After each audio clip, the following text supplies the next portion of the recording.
Setiap hari aku dihina oleh mertuaku hingga diperlakukan seperti pembantu. Kubalaskan dendamku ketika hal ini terjadi. Setiap pagi, Sinta hanya bisa menggigit bibir menahan air mata. Sejak ia menikah, mertuanya tak pernah menganggapnya sebagai menantu, melainkan budak rumah tangga. Dicaci, direndahkan, disuruh-suruh tanpa henti. Semua diterimanya dalam diam demi mempertahankan rumah tangganya. Tapi segalanya berubah saat mertuanya mengalami kebangkrutan yang menghancurkan harga diri mereka. Di saat itulah Sinta membalaskan semua penghinaan. Dengan bisnis sukses yang dulu diremehkan, kini ia berdiri sebagai orang yang justru diminta pertolongan. Sinta menolak dengan elegan, membuktikan bahwa harga diri tak bisa dibeli dan tak ada luka yang tak bisa terbalas. Inilah kisah balas dendam yang manis, ketika yang dulu diinjak, akhirnya bisa berdiri paling tinggi. Jangan lupa untuk like, komen, dan subscribe biar kamu gak ketinggalan kisah-kisah inspirasi penuh balas dendam yang memuaskan hati. Cerita spesial ini dipersembahkan oleh aku. Namaku Sinta. Usia 28 tahun. Seorang perempuan sederhana yang dulunya penuh mimpi, kini hanya menjadi bayangan di rumah suamiku sendiri. Aku menikah dengan Aditya 3 tahun lalu. Pria yang dulu aku kira akan menjadi pelindung, ternyata malah menjadi penonton bisu penderitaanku. Sejak awal aku melangkah masuk rumah ini, aku sudah tahu sorot mata itu. Sorot mata Bulena, mertuaku, yang menilaiku dari ujung rambut sampai ujung kaki. Perempuan kampung, begitu ia sering menyebutku, walau tak pernah terucap langsung. Caranya membanting piring saat aku salah cuci, caranya mendengus saat aku hanya bisa menyajikan masakan sederhana, semuanya bicara lebih lantang dari kata-kata. Hari-hariku hanya berputar pada pekerjaan rumah. Dari matahari terbit hingga malam merangkak, aku sapu lantai, cuci baju, gosok baju, masak, cuci piring. Tak ada kata terima kasih. Yang ada hanya bentakan dan sindiran. Ayahmu saja tak bisa kasih kamu kehidupan layak. Pantas kamu cuma bisa begini. Kamu pikir saya terima kamu karena kamu hebat? Kalau bukan karena Aditya maksa, sudah dari dulu saya usir kamu. Aku telan semua itu dalam diam. Aku kira, kalau aku sabar, semuanya akan membaik. Aku kira, kalau aku tunjukkan baktiku, mereka akan menerimaku. Aku kira, tapi ternyata aku salah besar. Aku bukan menantu di mata mereka. Aku pembantu yang tak digaji. Dan disinilah kisahku dimulai. Kisah tentang perempuan yang dipijak harga dirinya. Tapi tunggu saja. Tak selamanya orang diinjak akan diam. Akan datang waktuku, saat aku berdiri, saat mereka tunduk di bawah kakiku. Pagi itu, seperti biasa aku sudah bangun sebelum ayam berkokok. Aku menyiapkan sarapan untuk Bulena dan Aditya. Tangan ini sudah hafal gerakan memotong, menggoreng, dan menyeduh teh hangat. Semuanya kulakukan dalam diam, berharap setidaknya pagi ini tidak ada keributan. Tapi harapanku selalu terlalu tinggi. Saat Bulena turun ke ruang makan dan melihat meja yang sudah tertata, dia hanya melirik sekilas, lalu mencibir. Apa ini? Masakan orang kampung lagi? Kamu pikir lidah saya ini selera rendahan, Sinta? Aku menunduk, menahan rasa perih yang menikam di dada. Maaf, Bu. Saya belum sempat belanja bahan masakan lain. Jawabku pelan. Alasan terus. Dasar pemalas. Bentaknya sambil membanting sendok ke meja. Seketika itu, Aditya datang dari kamar, tapi seperti biasa, hanya diam. Matanya sekilas melirikku, lalu duduk makan tanpa sepatah kata pun. Air mataku hampir tumpah, tapi aku telan semuanya. Aku berpura-pura sibuk mencuci piring, menutupi wajahku yang hampir pecah oleh tangis. Hari-hari seperti ini sudah menjadi makanan sehari-hariku. Tapi hari itu, ada satu kejadian yang membuat batinku benar-benar remuk. Saat siang menjelang, Bu Lena memanggilku keras-keras dari ruang tamu. "Sinta, cepat ke sini." Aku bergegas keluar dari dapur, dengan tangan masih basah karena baru saja mencuci piring. Saat aku tiba di depan Bu Lena, kulihat dia memegang ember kotor dan kain lap dekil. "Bersihkan seluruh halaman belakang sekarang juga. Dan ingat, kamu belum pantas duduk di sofa bersih ini sebelum tanganmu bekerja seperti pembantu sejati," katanya sambil melempar kain itu tepat ke wajahku. Semua tamu yang kebetulan sedang bertandang, teman arisan Bu Lena, tertawa cekikikan melihatku. Aku merasa seperti tidak punya harga diri lagi. Saat itulah, di tengah ejekan dan hinaan itu, aku membuat sumpah dalam hatiku. Suatu hari nanti, aku akan membuat kalian semua menunduk di depanku. Aku, Sinta, akan membalas semua penghinaan ini tanpa perlu mengotori tanganku dengan hinaan yang sama. Aku bekerja keras sepanjang siang hingga matahari terbenam, tanpa diberi seteguk air pun. Di malam hari, tubuhku menggigil kelelahan di kamar kecil di ujung rumah. Kamar yang bahkan lebih mirip gudang daripada tempat tinggal manusia. Dalam remang cahaya, aku menatap langit-langit yang retak. Aku tahu, waktuku akan datang. Dan saat itu, aku tidak akan menoleh lagi. Sabar, Sinta, semua luka ini akan menjadi senjatamu suatu hari nanti. Bisikku pada diriku sendiri sebelum akhirnya terlelap dalam lelah dan air mata. Seminggu setelah kejadian kain lap yang dilempar ke wajahku, tubuhku makin lemah. Tapi anehnya, hatiku justru makin kuat. Setiap hinaan Bu Lena dan diamnya Aditya menajamkan tekadku. Aku tidak mau selamanya jadi boneka tak bernyawa di rumah ini. Hari itu, aku sedang membersihkan halaman saat suara obrolan tetangga dari seberang pagar terdengar samar. Mereka membicarakan sesuatu yang membuatku berhenti menyapu. Katanya ada pelatihan daring buat UMKM gratis dari pemerintah. "Mbak, bisa buat bisnis kecil-kecilan loh," ucap salah satu ibu. "Iya, betul. Cuma butuh HP saja. Kalau serius, bisa jadi usaha beneran," sahut yang lain. Hatiku bergetar. Aku menelan ludah. Sudah lama aku punya keahlian membuat kue basah, resep warisan almarhum ibuku. Dulu aku sempat bercita-cita punya usaha kecil. Tapi mimpi itu seperti mati saat aku masuk rumah ini.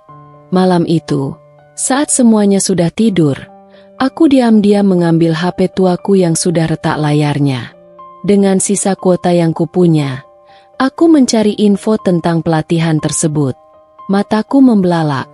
Pendaftarannya masih dibuka. Tanpa pikir panjang, aku mendaftar. Setiap malam, diam-diam aku belajar. Saat orang-orang rumah terlelap, aku membaca materi, menonton video, dan mencatat resep-resep baru. Kantuk, lelah, dan badan pegal aku abaikan. Aku hanya punya satu tujuan, bebas dari hinaan dan membuktikan diriku. Bulan berganti bulan. Aku mulai mencoba membuat kue kecil-kecilan. Modalnya dari menyisihkan uang belanja yang Bu Lena beri dengan pelit. Aku tidak belanja kebutuhan mewah. Aku lebih memilih beli tepung, gula, dan bahan kue lainnya. Diam-diam, aku titipkan kue ke warung dekat rumah. Tak kusangka, kueku laris. Rasanya yang lembut dan resep yang berbeda membuat banyak orang suka. Uang hasil penjualan tidak kugunakan untuk bersenang-senang. Semua kutabung. Aku belajar lagi, bagaimana mengelola bisnis kecil, cara memasarkan lewat media sosial, dan membungkus produk agar lebih menarik. Namun tentu saja, semua ini kulakukan dalam diam. Aku tahu, kalau Bu Lena atau Aditya tahu, mereka hanya akan menertawaiku, atau lebih buruk, menghancurkan semuanya. Sampai akhirnya, tepat 6 bulan sejak aku mulai usaha kecil ini, warung tempat aku menitip kue memanggilku. Sinta, pesanan kuemu makin banyak. Ada tetangga dari kompleks sebelah mau pesan dalam jumlah besar buat acara, kata pemilik warung dengan wajah sumringah. Jantungku berdebar. Ini bukan pesanan biasa. Ini adalah pintu gerbang menuju sesuatu yang lebih besar. Malam itu, aku duduk di pojok kamar kecilku, menatap celengan besi yang sudah hampir penuh. Aku membuka isinya, hasil jerih payahku selama ini. Jumlahnya cukup besar. Cukup untuk memulai sesuatu yang lebih dari sekadar titip kue di warung. Untuk pertama kalinya setelah bertahun-tahun, aku tersenyum tulus dalam gelap. Waktuku hampir tiba. Ini baru permulaan. Dan aku tahu saat aku benar-benar berdiri tegak nanti, Bu Lena dan Aditya tak akan pernah lagi bisa menginjakku seperti dulu. Pagi itu, seperti biasa aku menyapu halaman belakang. Tapi kali ini ada yang berbeda. Hatiku berdebar tak karuan, karena hari ini adalah hari pertama aku menerima pesanan besar dari tetangga kompleks sebelah. Aku bangun lebih awal dari biasanya. Dapur yang biasanya menjadi tempat Bu Lena memerintah seenaknya, kini menjadi arena kerjaku. Adonan kue basah yang kutuang dengan tangan gemetar, aroma harum yang memenuhi udara, semua membuatku lupa sejenak pada luka-luka yang selama ini menyesakkan dada. Sore harinya, aku mengantarkan sendiri pesanan itu. Dengan hati-hati aku susun dalam kotak-kotak rapi, lalu berangkat. Sepanjang perjalanan, aku tak henti-henti berdoa agar ini jadi langkah yang benar. Saat aku tiba di rumah Ibu Ratna, orang yang memesan kue dalam jumlah besar itu, matanya berbinar melihat hasil buatanku. Masya Allah, Sinta, kuemu cantik-cantik sekali. Baunya harum, teksturnya lembut. Tamu-tamuku pasti senang, katanya sambil tersenyum puas. Tidak hanya itu, setelah acara selesai, Ibu Ratna menghubungiku lagi. Sinta, banyak tamuku tanya siapa pembuat kue ini. Aku sudah sebar kontakmu ya, Nak. Berita itu bagai angin segar yang menampar keras wajahku yang lama tertunduk. Dalam sepekan, pesanan datang bertubi-tubi. Orang-orang dari kompleks lain, kantor, hingga arisan mulai memesan. Aku sadar, ini saatnya. Aku tidak bisa selamanya sembunyi-sembunyi. Maka, dengan nekat aku membuat akun media sosial untuk memasarkan kueku, Sinta S. Homemade. Foto-foto kueku yang sederhana tapi menarik, pelan-pelan tersebar luas. Dan seperti yang kuduga, Bu Lena mulai curiga.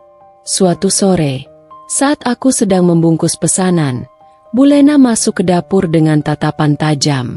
Apa yang kamu lakukan, Sinta? Suaranya dingin. Aku menegakkan badan.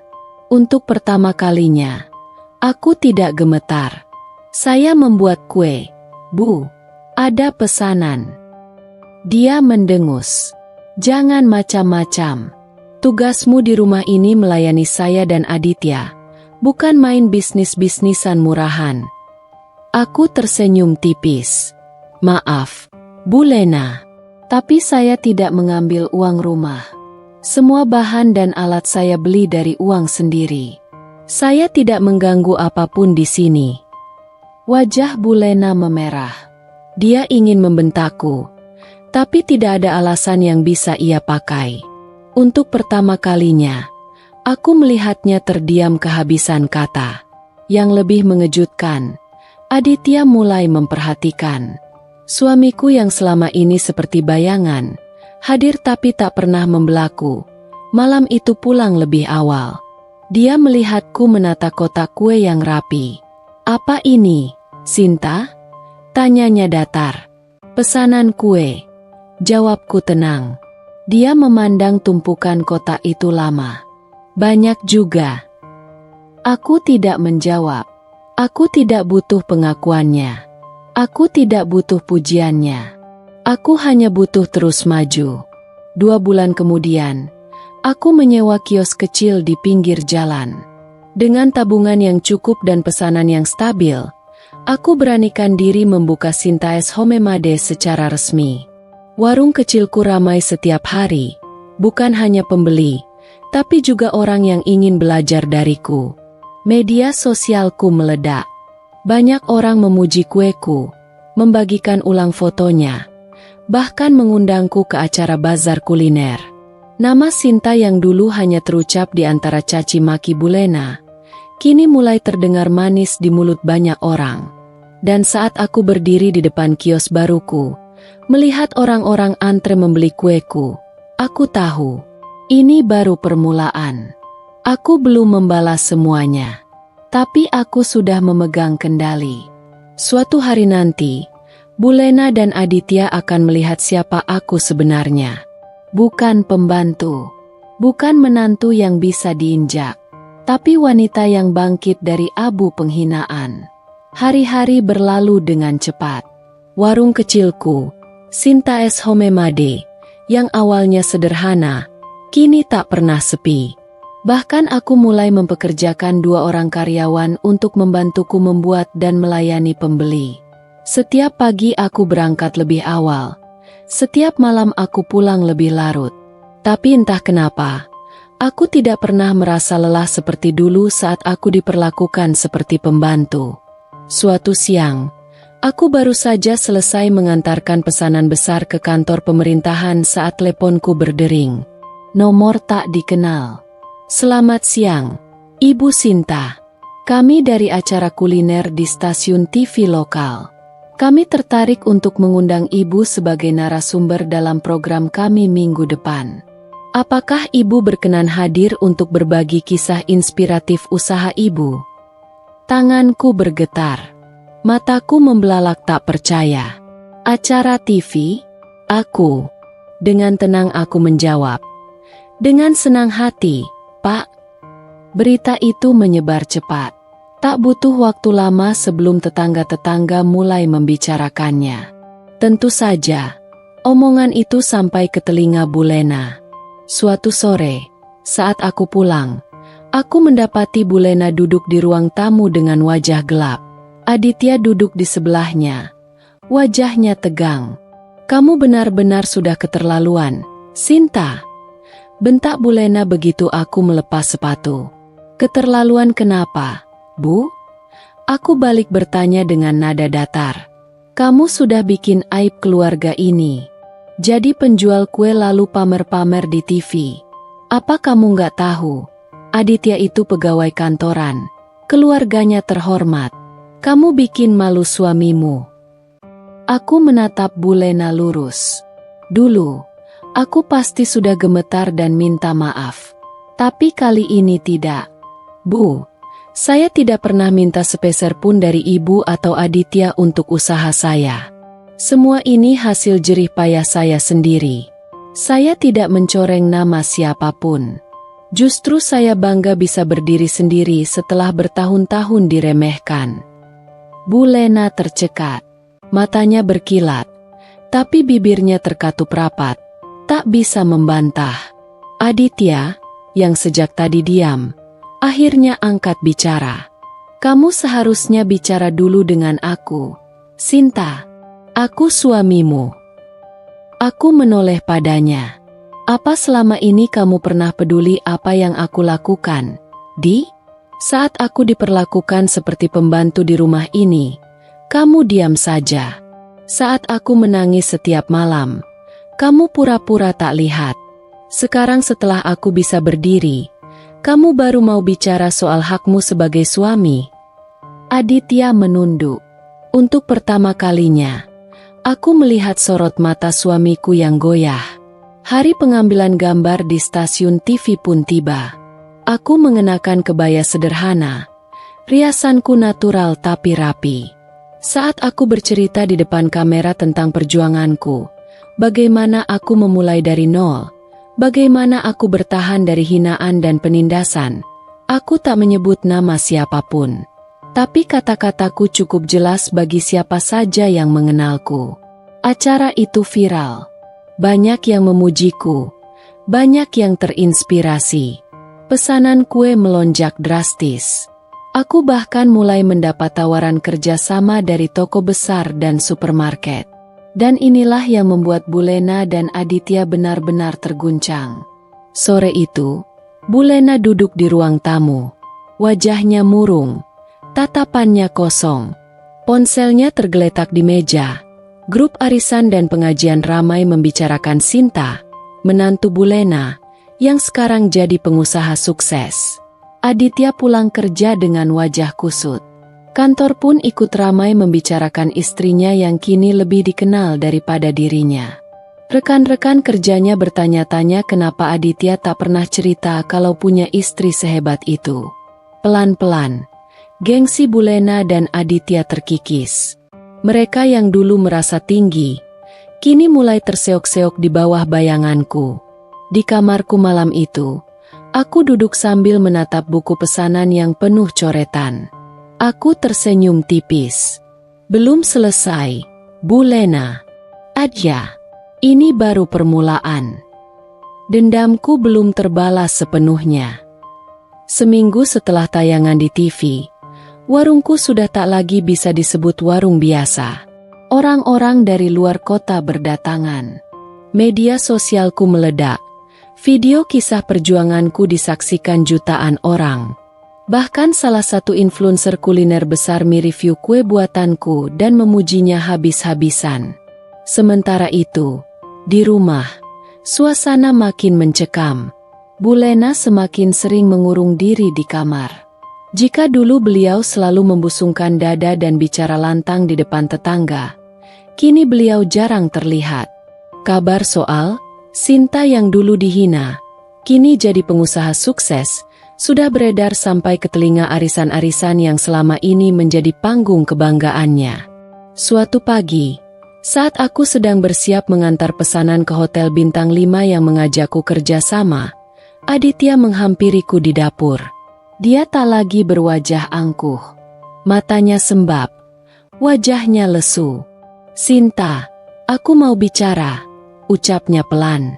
Aku tetap merapikan kotak-kotak kue, tak memandangnya. Aku sadar selama ini aku salah. Aku terlalu nurut sama mama. Aku nggak pernah belain kamu. Aku cuma mau kamu tahu. Aku bangga sama kamu sekarang. Aku berhenti sejenak, menatap Aditya dengan sorot mata yang tak lagi sama seperti dulu.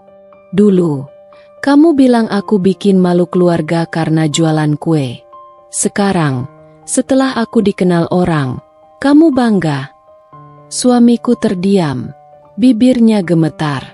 Sore harinya, saat aku pulang, aku mendapati Bulena sudah menunggu di meja makan. Di depannya ada sepiring kue buatan warungku. Ini, enak, Sinta. Aku minta maaf kalau selama ini aku jahat sama kamu. Aku nggak pernah nyangka kamu bisa sehebat ini, katanya dengan suara serak. Matanya basah, wajahnya jauh lebih tua dari biasanya. Aku duduk pelan, menghadapinya. Bu, waktu saya jadi pembantu di rumah ini, Ibu tak pernah menganggap saya menantu, tak pernah memanggil saya dengan hormat. Sekarang, Ibu baru ingat saya. Bulena mengangguk pelan, tak mampu menatapku langsung. Hari demi hari, posisi kami berbalik. Dulu aku yang selalu mencari perhatian mereka, berharap mereka menghargai usahaku di rumah. Sekarang, mereka yang mulai mencari-cari aku. Aditya jadi lebih sering pulang cepat, mencoba ikut membantuku di warung meski canggung. Bulena mulai menawariku teh setiap sore, mencoba berbasa-basi. Namun aku tak sebodoh dulu. Aku tersenyum sopan, melayani mereka secukupnya, tapi hatiku tetap siaga. Aku tak mudah lupa bagaimana luka itu terbentuk. Puncaknya terjadi saat undangan untuk seminar nasional pengusaha wanita tiba. Namaku tercantum sebagai salah satu pembicara utama. Acara itu dihadiri oleh pejabat, pengusaha besar, bahkan tokoh masyarakat. Di acara itu, Aku berdiri dengan anggun di atas panggung besar. Di bawah, aku bisa melihat beberapa wajah dari kampung kami yang datang menyaksikan. Dan yang paling mencolok, di barisan tengah, duduk Aditya dan Bu Lena. Wajah mereka terpaku, tak percaya melihat aku yang dulu mereka rendahkan kini disambut tepuk tangan meriah oleh orang-orang penting. Setelah acara usai, Aditya menghampiriku. "Sinta, aku bangga banget. Boleh nggak malam ini kita makan di luar? Rayain kesuksesan kamu." Aku tersenyum tipis. "Maaf, Di. Malam ini aku ada makan malam bisnis dengan rekan-rekan pengusaha. Mungkin besok." Untuk pertama kalinya, Aditya merasakan bagaimana rasanya diabaikan. Dan Bu Lena hanya bisa menatapku dengan sorot mata kosong. Sorot mata orang yang tahu harga dirinya sudah runtuh. Malam itu, aku berdiri di balkon, menatap langit malam yang penuh bintang. Aku sudah sejauh ini, tapi dendamku belum benar-benar selesai. Masih ada hal yang harus mereka rasakan, seperti yang dulu aku rasakan. Aku tersenyum. Permainan baru saja dimulai. 2 bulan berlalu setelah aku tampil di seminar nasional itu. Namaku semakin dikenal. Warung kecilku sudah bertransformasi menjadi toko kue modern yang ramai dikunjungi orang. Banyak media meliput kisahku. Sinta, dari menantu terhina menjadi pengusaha wanita sukses. Aku mulai rutin diundang ke berbagai acara bisnis. Mobil mewah hadiah sponsor sudah terparkir di garasi. Rekeningku menggelembung. Tapi lebih dari semua itu, harga diriku utuh kembali. Sementara itu, kehidupan Aditya dan Bu Lena perlahan-lahan hancur. Aditya, yang dulu begitu percaya diri dengan pekerjaannya, tiba-tiba harus menghadapi pemutusan hubungan kerja. Proyek kantornya ambruk. Teman-temannya yang dulu sering ia ajak nongkrong menjauh setelah mendengar kabar miring soal keluarganya yang dulu menindas istri, tapi sekarang istri itulah yang justru menjadi tulang punggung. Dan Bu Lena, arisan yang dulu jadi ajang pamer dan omongan manisnya perlahan membubarkan diri. Ibu-ibu di kampung yang dulu kagum pada Bu Lena, kini malah menjauhinya. Banyak yang diam-diam berkata, "Makanya dulu jangan sombong. Jangan suka hina menantu. Sekarang menantunya sukses. Dia yang malu." Puncaknya terjadi saat rumah yang kami tinggali selama ini, yang atas nama Aditya dan Bu Lena, disita oleh bank karena Aditya tak mampu membayar cicilan pinjaman yang dulu diam-diam ia ambil. Malam itu, aku baru saja pulang dari rapat bisnis ketika mendapati mereka berdua duduk lemas di ruang tamu. Aditya menunduk. Wajahnya kusut. "Sinta, aku minta maaf. Aku butuh bantuanmu. Rumah ini disita. Kita nggak punya tempat tinggal lain." Bu Lena tak seperti biasanya yang selalu angkuh. Wajahnya penuh keriput. Matanya bengkak karena terlalu sering menangis. "Sinta, nak, ibu minta maaf. Ibu sudah salah besar sama kamu. Sekarang, ibu nggak punya siapa-siapa lagi. Tolong, nak, jangan tinggalkan ibu." Aku duduk di kursi seberang mereka, memandang mereka bergantian. 2 orang yang dulu membuatku merasa seperti budak di rumah sendiri. Lalu aku buka map berisi berkas yang kubawa. Aku geser ke arah Aditya. Itu adalah sertifikat rumah yang aku beli dengan uangku sendiri. Rumah ini sudah aku lunasi dan atas namaku sekarang. Aditya menatapku kaget. Mulutnya menganga. Tangannya gemetar saat membuka berkas itu. Jadi kamu yang bayar semua ini?" Aku tersenyum manis, namun tatapanku tajam. "Iya, Di. Aku yang menyelamatkan rumah ini. Tapi aku juga yang berhak menentukan siapa yang tinggal di dalamnya." Aditya dan Bu Lena saling pandang. Ketakutan jelas di mata mereka. "Sinta, kamu nggak mungkin tega usir kami kan? Kami keluarga kamu. Suara Aditya nyaris berbisik. Ibu janji, Bu nggak akan jahat lagi sama kamu. Suara Bulena bergetar. Aku berdiri, memungut map dari meja. Keluarga? Aku mengulang kata itu pelan. Keluarga yang dulu memperlakukan aku seperti pembantu, yang tidak pernah menganggapku istri dan menantu, yang hanya butuh aku ketika kalian terpuruk seperti sekarang. Aku menahan napas sejenak. Maaf, aku sudah belajar.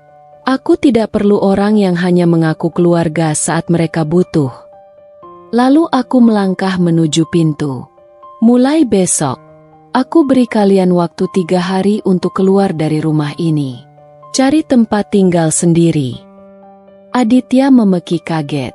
Sinta, jangan begini, tolong. Bulena berlutut. Air matanya jatuh deras. Sinta, ibu mohon.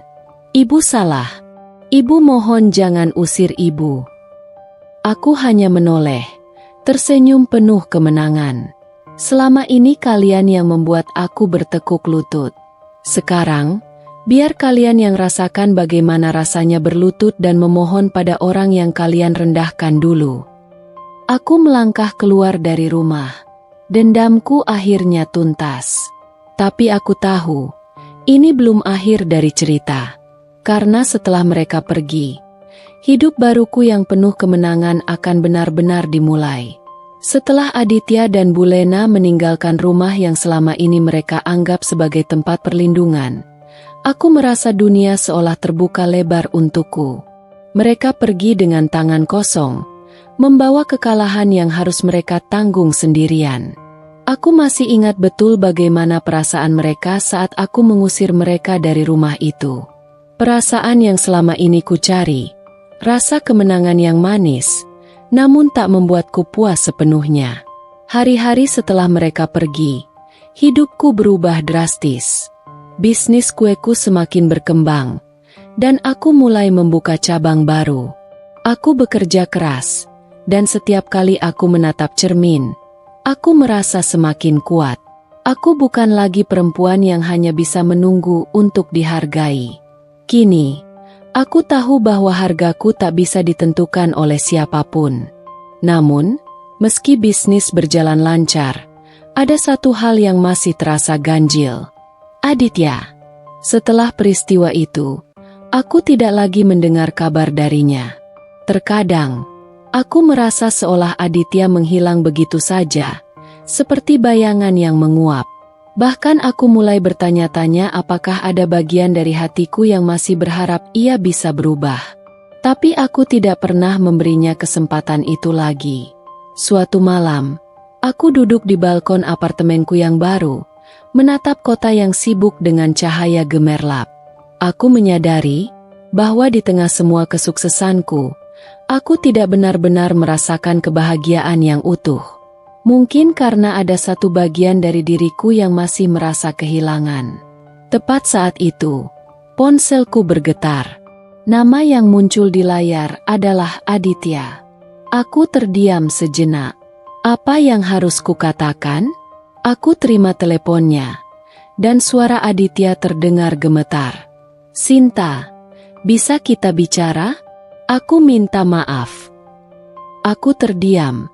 Lalu akhirnya berkata pelan, apa yang bisa kamu katakan setelah semuanya yang sudah terjadi? Apalagi yang ingin kamu minta dariku? Aditya menghela napas panjang. Sinta, aku tahu aku sudah merusak semuanya. Aku minta maaf atas apa yang sudah kulakukan. Tapi, aku ingin berubah. Aku ingin jadi suami yang lebih baik. Aku sadar aku nggak bisa terus hidup dalam bayangan mama yang selalu mengendalikan hidupku. Aku ingin kembali. Aku tertawa pelan, lebih kepada rasa kekecewaan yang masih menggerogoti hatiku. Aditya, kamu baru sadar sekarang?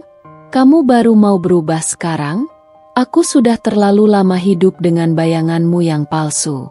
Aku sudah cukup menjadi istri yang selalu berharap untuk dipahami, hanya untuk terus disakiti. Dia terdiam sejenak. Aku bisa mendengar suara berat di ujung teleponnya.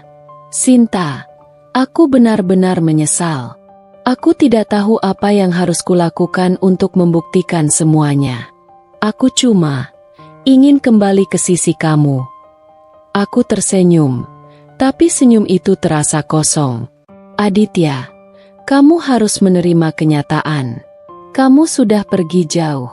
Perubahanmu terlambat. Aku sudah menemukan hidupku yang baru, tanpa harus bergantung pada kamu. Aku sudah bebas. Suasana hening sejenak, sebelum akhirnya aku melanjutkan. Dan aku ingin kamu tahu satu hal, Di. Kamu tidak akan pernah bisa kembali ke dalam hidupku seperti sebelumnya. Aku menutup teleponnya dengan perlahan, tanpa ada rasa penyesalan. Setelah itu, aku duduk di balkon, menatap malam yang tenang. Rasanya, aku telah menutup bab itu dengan tuntas. Hari-hari berlalu, dan aku semakin yakin dengan keputusan yang kubuat. Bisnis kueku semakin berkembang pesat. Aku mulai merambah ke dunia kuliner yang lebih besar dan membuka kelas-kelas pelatihan bagi para wanita pengusaha. Aku berbagi cerita tentang perjalanan hidupku, memberi inspirasi bagi mereka yang pernah merasa direndahkan dan dihina. Aku telah menemukan kekuatan dalam diriku sendiri, dan aku tidak akan pernah lagi membiarkan siapapun meragukan kemampuanku. Tidak ada yang bisa menghentikan jalanku menuju kesuksesan. Namun, saat aku berdiri di panggung, melihat ribuan orang menyaksikan kisah hidupku, ada satu hal yang selalu mengingatkanku. Aku bukanlah Sinta yang dulu, perempuan yang selalu menunduk dan berharap dihargai. Aku adalah Sinta yang kini berdiri tegak di depan dunia, dengan kepala yang tegak dan hati yang penuh kebanggaan. Aku merasa puas, dan lebih dari itu, aku merasa bebas. Hidupku sekarang adalah milikku sepenuhnya. Tidak ada yang bisa merusak atau mengendalikan jalanku lagi. Aku adalah seorang wanita yang bebas, yang tidak lagi dibayangi oleh masa lalu. Dan itu adalah kebebasan yang paling berharga yang pernah kuraih. Aku tersenyum, menatap ke depan, siap untuk melangkah lebih jauh. Setelah sekian lama membangun hidup dari nol, aku merasa dunia baru terbuka lebar. Meskipun bisnis dan hidup pribadiku semakin berkembang, ada satu hal yang tetap menghantui pikiranku, kehadiran Aditya dan Bulena yang selalu melayang-layang di sudut hatiku, meskipun aku berusaha melupakan mereka. Namun, aku tidak akan membiarkan masa lalu itu menghalangiku. Hidupku sudah lebih baik, dan aku tidak ingin lagi melihat mereka sebagai hambatan. Hingga suatu hari, sebuah pertemuan tak terduga mengubah segalanya. Hari itu aku sedang berada di kantor cabang bisnis kueku yang baru. Hari yang penuh kesibukan. Meskipun aku sudah terbiasa dengan jadwal padat, namun hari itu terasa berbeda. Ketika aku membuka pintu ruang rapat, tiba-tiba mataku bertemu dengan Aditya yang duduk di hadapan meja rapat, dengan wajah yang tampak kelelahan dan penuh penyesalan. Di sebelahnya duduk Bulena, yang matanya masih merah, mungkin karena tangisannya yang tak henti-henti. Aku terdiam sejenak di ambang pintu, tidak percaya dengan apa yang kulihat. Apakah mereka datang untuk meminta bantuan lagi? Aditya menatapku dengan penuh harap. Sinta, kami datang untuk bicara. Aku tahu ini sudah terlambat, tapi izinkan kami menjelaskan semuanya. Aku tidak segera duduk. Aku berdiri dengan penuh kendali, menatap mereka berdua dengan tajam. Ada apa, Di? Suaraku datar, tanpa ada emosi yang meluap. Bulena yang biasanya angkuh, kini tampak rapuh. Sinta, Ibu tahu apa yang sudah kami lakukan sangat salah. Kami hanya ingin minta maaf, dan berharap bisa diberi kesempatan. Ibu sudah kehilangan banyak, dan sekarang, Ibu benar-benar tidak punya siapa-siapa lagi. Aku bisa melihat perubahan besar dalam diri mereka. Tidak ada lagi sikap sombong atau manipulatif. Mereka benar-benar tampak seperti orang yang sudah jatuh, tidak tahu lagi harus berpegang pada siapa. Aditya menunduk. Sinta, aku tahu aku tak bisa mengubah masa lalu. Aku tak bisa menghapus semua rasa sakit yang pernah kulakukan padamu. Tapi aku ingin meminta maaf, dan aku ingin berubah. Tolong beri aku kesempatan. Aku menahan napas, menatap mereka berdua, lalu duduk dengan tenang di kursiku. Aku tidak bisa langsung memberi jawaban. Hatiku masih terluka, namun aku sudah belajar banyak. Aku tidak boleh lagi dipermainkan atau direndahkan. Aditya, Bulena, apa yang kalian lakukan dulu tak akan pernah bisa diubah. Kalian merusak banyak hal, dan aku tak bisa melupakan semua itu begitu saja, kataku dengan tegas. Tapi aku sudah belajar satu hal. Aku tidak hidup untuk memenuhi harapan kalian. Aku hidup untuk diriku sendiri sekarang, untuk sukses, dan untuk menjadi perempuan yang lebih baik. Dan aku tahu, keberhasilan aku adalah balasan terbaik atas semua yang pernah kalian lakukan. Aku terdiam sejenak, lalu melanjutkan dengan suara lebih lembut, namun penuh kekuatan.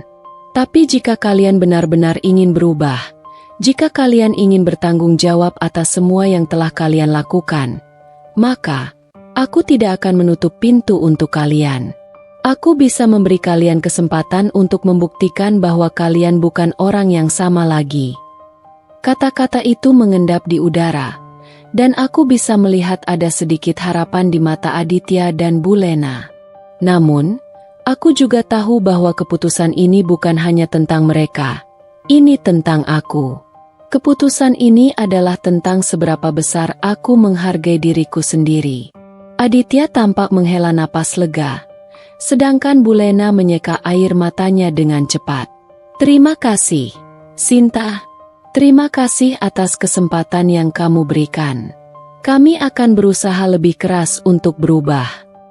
Aku menatap mereka, lalu berdiri dan berjalan menuju pintu. Aku hanya ingin kalian tahu satu hal. Perubahan itu tidak mudah.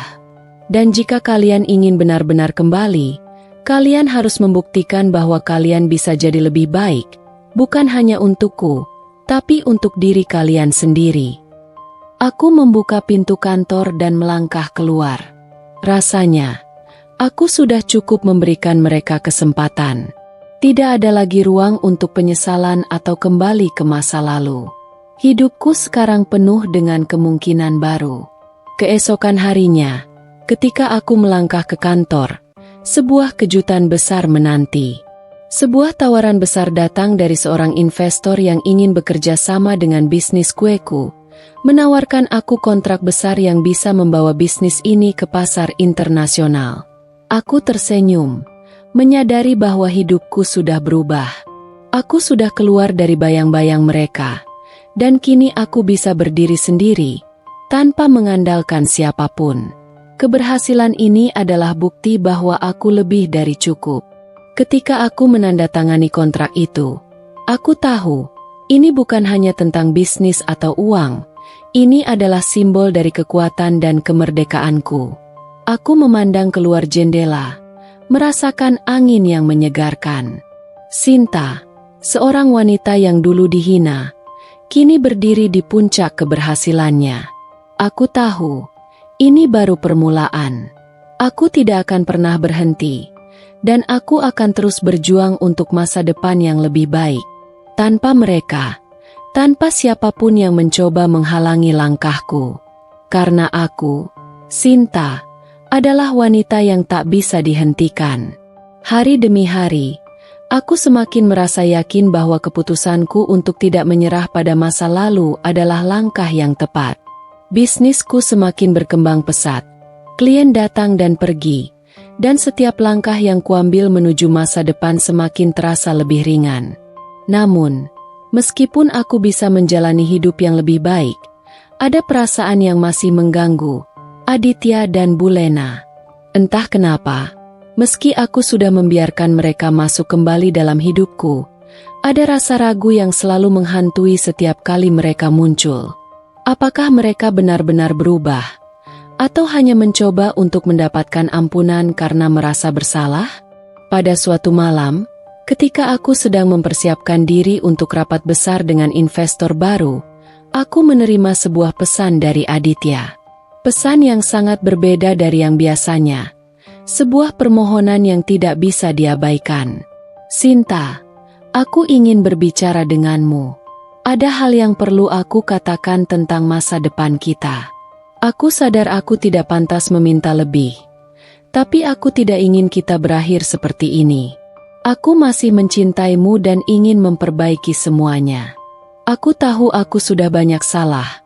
Tapi aku benar-benar ingin memperbaiki semuanya. Jika kamu masih memberi kesempatan, aku akan berusaha lebih keras, Sinta. Mata aku terbuka lebar membaca pesan itu. Kata-katanya begitu penuh penyesalan, tetapi ada juga rasa cinta yang jelas. Namun, aku sudah jauh lebih kuat sekarang. Tidak ada lagi ruang untuk kesalahan yang sama. Aku harus berhati-hati. Tidak ada yang lebih menyakitkan selain berharap pada sesuatu yang hanya akan membawa kekecewaan lagi. Namun, ada sesuatu yang membuatku merasa perlu bertemu dengannya secara langsung. Apakah ada kemungkinan jika kita bisa kembali bersama? Atau ini hanya keinginan sesaat karena kesepian? Pertanyaan itu terus bergulir di pikiranku. Aku mengatur pertemuan dengan Aditya di sebuah kafe yang tenang, jauh dari keramaian. Aku tidak ingin terburu-buru dalam membuat keputusan ini. Apalagi jika aku merasa tertekan dengan perasaan atau tekanan sosial dari orang lain. Ini tentang hidupku, tentang masa depanku. Di kafe itu, Aditya sudah menunggu. Wajahnya tampak lelah, tapi aku bisa melihat ada sedikit harapan di matanya. Dia berdiri saat aku datang, dan sejenak, kami saling bertatapan. Tidak ada kata-kata yang keluar dari mulutku. Aku duduk, dan hanya ada hening yang mengisi ruang. Hening yang terasa sangat berat. Aditya akhirnya membuka suara. Sinta, aku tidak bisa mengubah masa lalu. Aku tidak bisa menebus semua kesalahanku. Tapi aku ingin kamu tahu satu hal. Aku menyesal. Aku menyesal telah mengabaikanmu, menyakiti hatimu, dan bahkan merendahkanmu. Suaranya penuh penyesalan. Dan aku bisa melihat bahwa dia benar-benar merasa hancur. Aku menatapnya tajam. Aditya, aku sudah memberi kesempatan. Aku sudah memberikan peluang untuk perubahan. Tapi aku tidak bisa hanya berpegang pada kata-kata. Kamu tahu itu kan? Aku berbicara dengan tenang, namun tegas. Kepercayaan itu bukan sesuatu yang bisa diberikan kembali begitu saja. Tidak ada yang bisa menghapus rasa sakit yang sudah aku alami. Aditya tampak terdiam sejenak, seolah menyesali kata-katanya yang tidak cukup untuk mengubah keadaan. Sinta, aku tahu aku tidak berhak memintamu untuk kembali. Tapi aku ingin kamu tahu, aku akan berjuang untuk mendapatkan kepercayaanmu lagi. Aku tahu itu butuh waktu, dan aku siap menunggu. Aku menghela napas. Semua kata-kata ini sudah terlalu sering kudengar. Aku merasa ada titik di mana aku harus berhenti. Keputusan yang kuambil sudah matang. Aku tidak bisa lagi membiarkan diriku terjebak dalam perasaan yang mungkin hanya sementara. Aku sudah membangun hidupku tanpa dia. Tidak ada yang lebih sulit bagi aku selain ini, Aditya, kataku dengan suara yang sedikit bergetar. Tapi aku sudah belajar bahwa hidupku tidak bergantung pada siapapun. Aku berhak memilih untuk bahagia, tanpa terikat dengan masa lalu yang penuh luka. Aditya menunduk, air matanya hampir jatuh. Namun aku tidak merasa kasihan. Aku telah cukup menderita, dan aku tidak bisa lagi merasa bersalah atas keputusan yang aku buat. Jadi, ini akhirnya berakhir, Sinta? Tanyanya pelan. Aku menatapnya dengan penuh keyakinan. Ya, Aditya, ini berakhir. Tapi aku ingin kamu tahu, Aku tidak membenci kamu. Aku hanya tidak bisa melanjutkan hidupku denganmu. Aku sudah lebih kuat sekarang. Aku harus melanjutkan hidupku tanpa kamu. Aditya terdiam. Wajahnya merah karena menahan air mata. Namun, aku tidak bisa terpengaruh oleh emosinya lagi. Ini adalah keputusan yang tepat untukku. Aku berdiri dan berbalik, meninggalkan kafe itu dengan langkah yang lebih ringan. Meski hatiku sedikit sakit, aku tahu bahwa aku sedang menuju kehidupan yang lebih baik, tanpa rasa takut atau keraguan. Keputusan ini adalah langkah terakhir untuk benar-benar membebaskan diriku dari masa lalu. Sesampainya di rumah, aku menatap cermin dan tersenyum pada diri sendiri. Aku tidak pernah merasa sekuat ini sebelumnya. Hidupku bukan lagi tentang menyesali masa lalu, tapi tentang menikmati setiap momen yang aku bangun dari nol. Bisnis, keluarga, dan kehidupanku yang baru, semuanya ada di tanganku. Aku memutuskan untuk membuka pintu baru dalam hidup, dan untuk pertama kalinya setelah sekian lama, aku merasa bebas. Aku adalah Sinta, dan aku akan terus berjalan maju. Beberapa minggu setelah pertemuan dengan Aditya, aku merasa hidupku mulai kembali stabil. Bisnis berjalan lancar. Aku bisa lebih fokus pada diri sendiri, dan aku merasakan kedamaian yang jarang aku alami sebelumnya. Namun, meskipun demikian, bayangan masa lalu, terutama Bu Lena, masih menghantuiku. Adanya rasa tak adil dan penghinaan yang kuterima darinya terus mengganggu. Suatu pagi, ketika aku sedang menyelesaikan laporan keuangan, teleponku berdering. Nomor yang tidak aku kenal muncul di layar. Aku ragu, tetapi aku mengambilnya. "Sinta, ini Bu Lena." Suara dari ujung telepon terdengar tegang. "Ada yang ingin aku bicarakan denganmu." Kakiku serasa lemas mendengar suara itu. Bu Lena, ibu mertuaku, yang selalu merendahkan dan memperlakukan aku seperti pembantu, kini tiba-tiba menghubungi. "Kenapa? Apa tujuannya? Ada apa, Bu Lena?" tanyaku, berusaha tetap tenang. "Aditya sudah berubah, Sinta," katanya pelan. "Dia benar-benar menyesal. Dia berusaha memperbaiki semuanya, dan aku pun ingin meminta maaf. Aku menyadari bahwa aku terlalu keras padamu. Aku berharap kita bisa berbicara lagi, memperbaiki hubungan kita." Aku merasa cemas. Tidak ada yang bisa mengubah masa lalu, tapi sepertinya Bu Lena benar-benar ingin melakukan sesuatu yang berbeda. Namun, rasa curigaku tidak hilang begitu saja. Aku memutuskan untuk bertemu dengannya, tetapi dengan hati-hati. Hari itu, aku bertemu dengan Bu Lena di sebuah kafe kecil. Suasana hati kami terasa tegang, dengan banyak perasaan yang tidak terucapkan. Bu Lena terlihat sangat berbeda dari biasanya. Tidak ada lagi sikap angkuh yang biasa aku lihat. Dia tampak lebih tua dan lelah, tetapi ada sesuatu di matanya yang menunjukkan penyesalan. "Sinta, aku tahu aku sudah banyak menyakiti hatimu," Bu Lena memulai. "Aku menyesal telah menganggapmu remeh. Aku tahu, aku tidak bisa menghapus apa yang sudah terjadi, tapi aku ingin kamu tahu bahwa aku benar-benar menyesal. Aku tidak tahu apa yang harus aku katakan.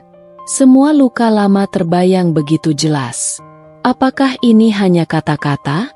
Aku merasa tidak mudah untuk memaafkan, karena segala bentuk penghinaan yang selama ini aku terima darinya terlalu dalam.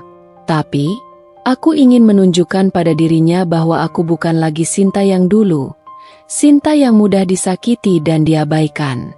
"Bu Lena," jawabku dengan tenang. "Aku tahu kamu menyesal, tapi maafkan aku. Aku tidak bisa mengembalikan semuanya. Aku sudah melangkah lebih jauh. Aku tidak lagi membutuhkan izin atau persetujuan siapapun untuk bahagia." Bu Lena terdiam, dan ada air mata yang mulai mengalir di pipinya. Apakah dia benar-benar menyesal? Mungkin saja. Tapi aku sudah cukup belajar untuk tidak mempercayai kata-kata tanpa bukti yang nyata. Aditya, dia sangat merindukanmu, lanjut Bulena. Dia sangat menyesal, dan dia ingin memperbaiki semuanya. Jika kamu bisa memberi dia kesempatan lagi, aku akan mendukungmu. Aku menatap Bulena sejenak, lalu menghela napas panjang. Tidak, Bulena. Aku sudah memberi kesempatan itu, tapi kali ini, aku harus memilih untuk hidupku sendiri. Aku berdiri dan meninggalkan kafe itu dengan satu keputusan yang tegas di hatiku. Aku tidak akan terjebak dalam kehidupan yang sama lagi. Aku punya hidup yang lebih baik, dan aku tidak akan kembali ke jalan yang sudah menyakitiku. Minggu-minggu berlalu, dan aku semakin merasa bahwa hidupku berjalan ke arah yang lebih baik. Bisnis yang aku bangun semakin maju, dan aku mulai menata ulang hidupku. Aku membuat keputusan untuk berpindah tempat tinggal, meninggalkan rumah yang dulu menjadi tempat penuh kenangan pahit bersama Aditya dan Bulena. Aku mulai membangun sebuah rumah baru, yang akan menjadi simbol dari kebebasanku. Namun, kehadiran Aditya tetap terasa, meski aku sudah menutup pintu hatiku untuknya. Pada suatu malam, saat aku sedang bekerja di rumah baru yang aku rancang, sebuah pesan masuk dari Aditya. Kali ini, pesan itu tidak seperti yang lainnya. Sinta, aku tahu kamu sudah membuat keputusan untuk hidupmu. Aku tidak ingin mengganggumu lagi, tapi aku ingin kamu tahu, aku akan selalu mencintaimu. Mungkin aku tidak bisa menjadi suami yang kamu harapkan, tapi aku berharap kamu menemukan kebahagiaan yang sejati. Aku tidak meminta kamu untuk kembali. Aku hanya ingin kamu tahu bahwa aku menyesal. Pesan itu menguras emosiku, namun aku tahu jawabanku. Aku sudah mengampuni, tetapi itu tidak berarti aku harus kembali padanya. Aku tidak bisa lagi terjebak dalam kisah yang sama, dan aku berhak untuk lebih bahagia. Saat semua semakin jelas, aku akhirnya mengambil langkah yang benar-benar mengubah segalanya. Aku mengumumkan kepada dunia bahwa aku akan melanjutkan hidupku dengan penuh kebebasan dan kemandirian. Aku tidak akan terjebak dalam rasa sakit masa lalu. Aku akan menjalani hidup yang penuh dengan kebahagiaan, tanpa beban dari siapapun. Aku mulai merencanakan masa depanku dengan cerah. Aku berinvestasi lebih banyak dalam bisnis, membuka cabang baru, dan mengembangkan hubungan yang sehat dengan orang-orang yang peduli padaku. Aku menemukan bahwa kebahagiaan sejati bukan terletak pada siapa yang ada di hidup kita, melainkan pada bagaimana kita memandang hidup dan apa yang kita pilih untuk kita lakukan. Beberapa bulan kemudian, aku bertemu seseorang yang benar-benar berbeda. Seorang pria yang menghargai dan mendukungku, seseorang yang tidak melihatku sebagai bagian dari masa lalu, tetapi sebagai sosok yang kuat dan mandiri. Cinta baru datang kepadaku, bukan sebagai pelarian dari masa lalu, tetapi sebagai kebahagiaan yang baru. Semuanya mulai terasa lebih baik. Aku sadar bahwa hidupku sudah berubah, dan kali ini aku tidak lagi terjebak dalam bayang-bayang masa lalu. Aku telah memaafkan, tetapi aku tidak lagi ingin kembali ke tempat yang sama. Sinta adalah seorang wanita yang menemukan kekuatan dalam dirinya setelah mengalami banyak cobaan hidup. Meskipun dihina dan direndahkan oleh orang-orang yang seharusnya mencintainya, dia akhirnya menemukan kebahagiaan sejati dengan memilih untuk tidak lagi terjebak dalam perasaan yang menyakitkan. Dia membuktikan bahwa kehidupan baru, dengan tekad dan keberanian, adalah jalan yang lebih indah daripada terus kembali ke tempat yang sama yang pernah membuatnya terluka.